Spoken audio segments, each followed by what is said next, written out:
Hello, Clutter Warrior. Today, let's talk about your bottom being everybody else's ceiling. And what I mean by that, and this is equally applicable at work and at home, uh, fortunately, unfortunately. If we think about it, right, where you are willing to let yourself off the hook, that is typically where everybody else is going to aspire to. Because if you think about it objectively, right, where you are willing to no longer hold yourself accountable, other people around you, they don't have any incentive to hold themselves accountable to a higher standard than where you are willing to let yourself off the hook. So if you have challenges managing teams, relating with your family, friends, and you find yourself getting frustrated that they aren't trying harder or doing better or digging in, this is an opportunity for you to look at your side of the street. Look, I mean, there's definitely varying degrees of accountability and showing up in other people, no doubt about it. And it is important to recognize that when it's like taking your foot off the gas or taking your hands off the steering wheel, when you walk away, that's where other people, they're always watching us. They're watching you. They're watching me. They're paying attention. And when you say that's enough, most people are like, oh, thank God they finally surrendered. I don't have to work any harder, right? If he or she, they are willing to call it a day, then I don't have to exceed their effort. Of course, there are some people who they have their own internal sense of accountability and they are driven to excel. Those people are amazing. Hold them close.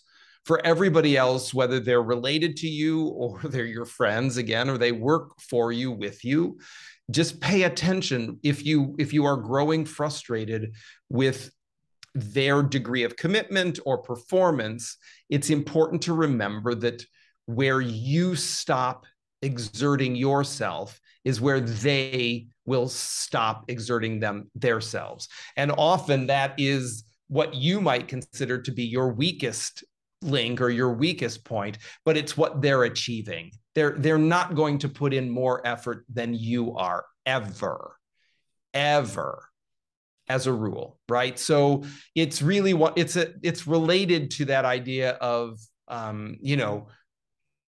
do what I say, not what I do. But in fact, people are going to do what you do. They're going to match your effort with their effort, your energy with their energy, your commitment, your accountability with their commitment, their accountability.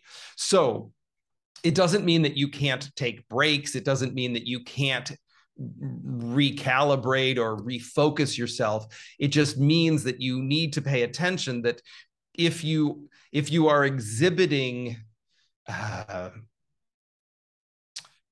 if you're communicating, I'm done or I'm exhausted or this sucks, any of the, which again doesn't mean that you can't tell the truth about how you're feeling, but pay attention to who you're telling it to. Tell it to your peers. Tell it to somebody who it's not going to impact their performance, because other people are listening consciously, unconsciously for those cues that tell them, oh, okay, so I can now relax because they're either throwing in the towel or at least relaxing. They're taking their foot off the gas. So it isn't full steam ahead any longer. I can now coast. And there's no judgment or blame or shame in that. It's worth recognizing human behavior and human psychology instead of ignoring it and then getting frustrated and possibly getting resentful because people aren't, living up to your expectations. Their expectations are, I'll do as much as you do on a bad day. Wherever you will let yourself off the hook on a bad day, that's my new bar of achievement, because that was where you said, it's good enough. So that's all I have to do now because I'm watching you for the cues. So it's just helpful to keep that in mind.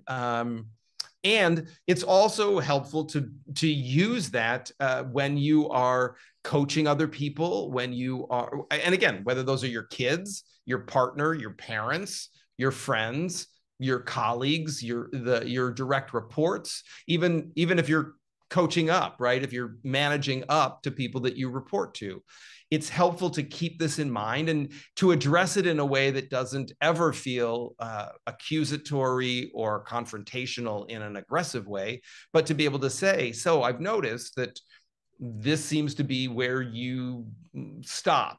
And I'm curious about that. I'd like to know what's informing that choice so that it can become an exploration. It becomes an opportunity to dialogue about it instead of it just being a secret, right? I'm not much for trying to navigate interpersonal relationships secretly. I'd much rather be explicit and direct about this is what I've observed, and I'm wondering what you think about that. In the same way that I'm open to hearing other people say about me, right? I've observed this about you. Does it seem accurate?